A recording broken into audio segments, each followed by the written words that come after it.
I had told you kind of some of the things that we were going to go over, and one of the things I want to do is show you how to do some curve piecing. So this curve piecing is actually called, it has a little bit of an S curve.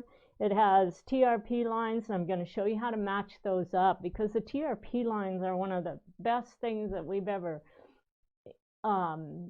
added to our teaching process, is because we use a lot of curves, and it just makes it so easy to assemble things. Like on this pattern where we have all of the curves, you're going to have TRP lines that are going to match up, so it tells you exactly how to fit things together. So I'm going to show you how to do the curve piecing there. Right now I want to show you on here, you can see that I've sewn a bunch of little strings. I hope you can see it. But anyway, there's all these strings on here, threads I should say. And what they are is I've sewn little, stitched the TRP lines. And I like to stitch them. Some people like to trace them. But in the big picture, you really should stitch them until you understand what you're using them for. And once you understand how to read a TRP line and understand how it's being used, then at that point, then you can go back and say, oh, I don't need to stitch this one, I'll just trace it. But if you're new to it, just go through and stitch all of them. They're really easy to pull out. And the other advantage to stitching is you can actually see them from the front side of the fabric and the back side of the fabric. So what I'm doing is I'm cutting all of the excess threads off, because I don't like to try to sew everything with all of these little threads hanging. So I'm going to take my rotary cutter, and I'm going to show you how to actually cut around this piece. And I'm going to grab a ruler to help me out.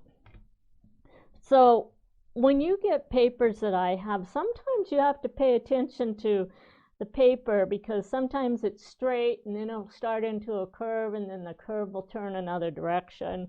And that's exactly the way the flower, we were trying to come up with the shape of a flower. So the first part of my line is actually a straight line, so I'm just going to cut straight there for a little bit, and then I'm going to take my curved ruler and I'm going to start rolling the curve, and I can just rotate that ruler as I go. And when I get to the inside, I'm going to flip the curved ruler over, and then we're going to cut along the inside of that curve. Judy? Yeah? There's a lot of questions on what is a TRP line. Could you explain that a little bit? A TRP line is a registration line. And it's also, the reason for the T is that stands for transition. The R is registration, and then the P is point. So we just call it all three of them because it can be used for anything. When I'm writing instructions, I may refer to TRP 1, 2, 3, and tell you which ones you're supposed to be lining up as you're assembling something. Right, and I think that you had shown us in our last video that we did the importance of those TRP lines and what they mean to begin and stop at. Is that correct? That's correct, and I'm going to actually show you how to use them as soon as I get through cutting this. So okay. I don't mean to interrupt you. That's fine. I'm used to interruptions. So I can do this better freehand, so I'm just going to hurry through. And I do free motion cutting here. Now there's a sign of a professional, somebody using a rotary cutter with no ruler. Yeah, I'm just fast at it. But a lot of people like to use their rulers to protect their fingers. No, I look at it as being very easy. All right, so when we get to the bottom, there's a little curve there, and we're just going to take the scissors and cut around the inside of that little curve, because you need that cut to the accurate size. And there is a garbage can over there that I'm throwing everything into. So now after we get this cut, if you look right here, these are where those little snippet lines are, and I'm just going to clip about 1/8 of an inch on each one of those. And what that's going to do is it just cuts up and makes it a lot easier to actually do the curve piecing. Now I'm going to remove the paper. And you don't have to be really careful about removing the paper. Just get it off as fast as you can, especially when you're doing a video. So we're just going to keep pulling this off.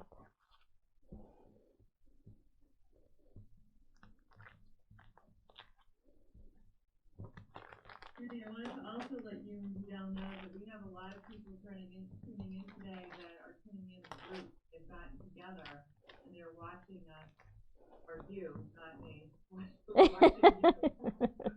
They're watching me pull paper right now. Well, they're watching inspired by groups, which I think is really fun that we are getting together in that way in order to watch all of this. So however you choose to tune in, we thank you for tuning in. Okay, so I've just about got the paper off. I'm just going to get the last few little pieces, and you don't have to get every little tiny piece off, just enough to where you can work the fabric. And I know a lot of designers will say, oh, leave the paper on when you're sewing them up, but I actually kind of fall back to traditional piecing in the fact that fabric was never intended to sew together with paper, so why would you want to leave the paper on there if you've already got great big pieces? Let's just get rid of the paper and sew our fabric, and it's going to go together a lot better for you. So now what I'm going to do is show you how to do the curved piecing on here. And this is where our TRP lines are going to come in, because I have one here and one here. So I'm just going to take and put the two pieces of fabric right sides together. Then we're going to take a pin, and I'm going to place a pin and match up those two lines right there. Then we're going to roll this up, and we're going to match the next TRP line, which is right here. So I can see it on the back and the front, and I know exactly where those two pieces have to match. I use a lot of glue, and so this is a fabric glue pen, and what I'm going to do is come in here, and I'm going to lift the fabric apart and put a little bit of glue, and I'm going to glue the raw edges right around that curve there. And then I'm going to flip it over, because my curve goes just the opposite direction. And I have this long tail, and this will happen a lot on paper piecing. Just get rid of that, because you don't want to sew that into your seam. It just adds a lot of extra bulk. And now I'm going to take this and I'm going to match it up. So my very first curve is going to start from here and sew to this. So this is what I call a transition point, because this is where my S curve actually comes around. So I have a curve here, and then it goes the other direction. So that's where the T on a TRP stands for. And the registration is, these are marks in which you have to match together in order to make sure you're getting them matched properly. All right, so we're going to take this to my machine, and I'm going to actually just start sewing, and I'm going to sew up. I'm going to start right up here at the pin, because it's going to go work better for me. And I'm going to put my needle down, and once I get my needle down, I'm going to pull the pin out of the way, and now I'm going to just sew, and I'm going to go down on my stitch length a little bit, and I'm going to sew a 1/4 inch seam. And when you're doing a curved seam, you should always have your needle down, so when you stop sewing, your pieces don't slip. And then I'm just going to finish sewing right off the end there. When I get that done, we're going to cut our thread. Whoops, I'm going to use that. Get these pins out of the way. So the next thing, yeah? Good question. So when you use the glue, I think it's convenient that you do that. Is that really just to reduce the amount of pins that you would normally have to use to stabilize the sew? Yeah, it reduces the amount of pins, and it reduces the amount of times you poke your finger with pins. So both ways it works really good. We love glue. So now the other thing we have is we have another TRP line, and I'm going to, hopefully you can see it. I'll put a ruler right on it, okay? So that TRP line falls right above the ruler here. What I have to do is, this is where the fabric has to hit, is right at that TRP. So I call that a registration point as well, because I have to know if I just put this anywhere, it's going to get stretched and it's not going to lay down properly. So I'm just going to put a little bit of glue along that line right there. I'm going to glue the whole edge because I'm going to fast at it, and I'm going to place this and get that started right there. And then I'm just going to lift this top piece up and roll that around and glue my raw edges where I clipped. So you can tell how nice that little curve is laying on there. And now all I have to do is start right up at this top, that registration line, and I'm going to join that seam down to where I started sewing before. I'm going to clip our thread, put the cap back on my glue, and we're going to go up to our machine.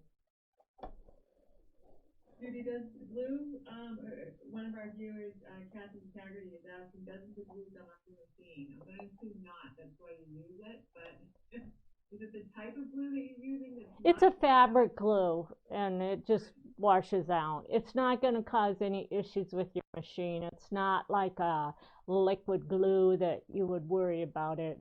By the time you put it on the machine, it's dry, and what it does is it's just a replacement for 40 pins, and it keeps all the raw edges glued together. Makes it really easy to do your curve piecing. Yes, there's still questions coming through on gumming up the machine or gumming up the No, they're not going to gum up the machine. It's already dry. So right, exactly. it dries. No, most of the time it'll dry within 2 seconds. So you have to. I'm talking about the machine dry. And then what stitch length do you recommend reducing to? I'm actually sewing at a 1 point, or just under 2. I like to sew with a smaller stitch. It keeps things consistent. When I'm doing paper piecing, I always decrease my stitch length as well. And so when I do curve piecing, if your stitch is like at a 2.2 where your machine comes on, what you're going to find is the first 3 or 4 stitches are always going to back out on you. So I like to start with a small stitch, because then I know when I press or I have to put any pressure on it, those stitches are going to stay in place. So I'm going to actually get my iron hot here, get this thing working. And so I've got 3 pieces here,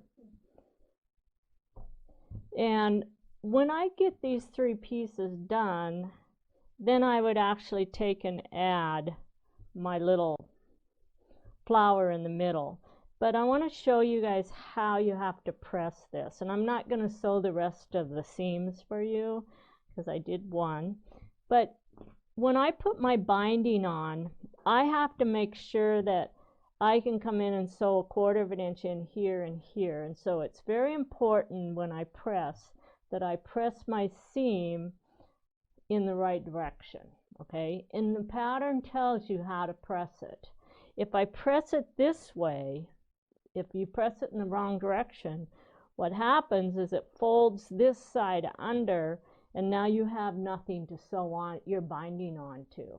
So very quickly, you can look at this. I'm going to press this, and so I'm going to press it so that my seam lays flat towards the other piece.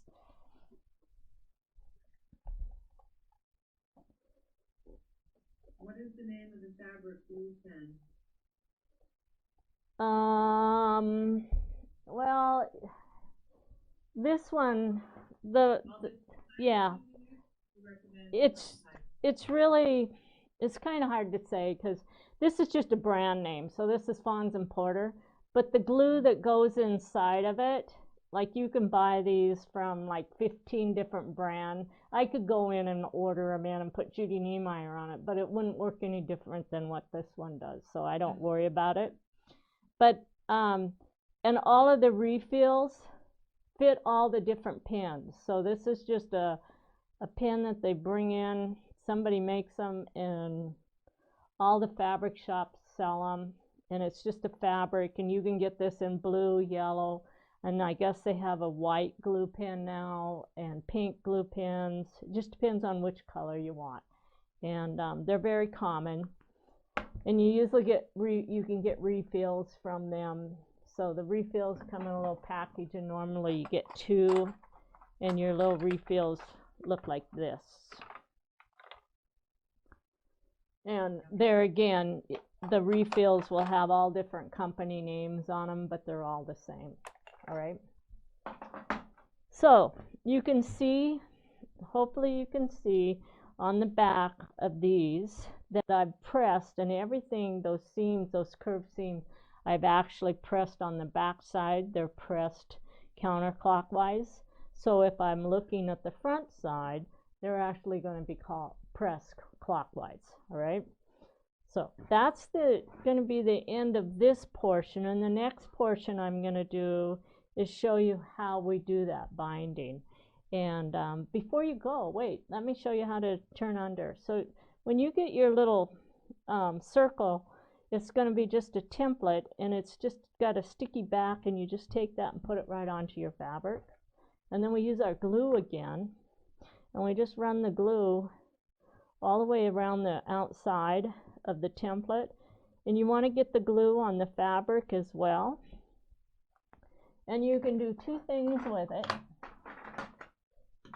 You can use your purple thing to turn it under, which I'll show you how. So I just take my purple thing. Is that what you call it? Just a purple thing? Yep. Just a purple thing. It's got a flat piece on the bottom. And if you don't have a purple thing and you're good with your finger, you can actually just take your finger now and you can just roll that. And what I'm doing is I'm pulling that in towards me, because I don't want any pleats on the outside and any little folds or puckers, and then you get this perfect little circle. The purple thing is actually, that's the actual name of the product. It is. Oh, it is? Yeah. Oh, yes, it is. It says the purple thing, and it's been around forever, back even in the 90s, because the first time somebody showed it to me, and they told me, well, it's $3, and I said, are you kidding me? $3? That's a piece of plastic. I've sold more purple things in the last 25 years, I think, than anybody else in the market. And they're awesome. They really are awesome. I love the tool. Okay, so you're going to give me a little bit, and then I'll get my binding out, and I'll show you how to do the binding.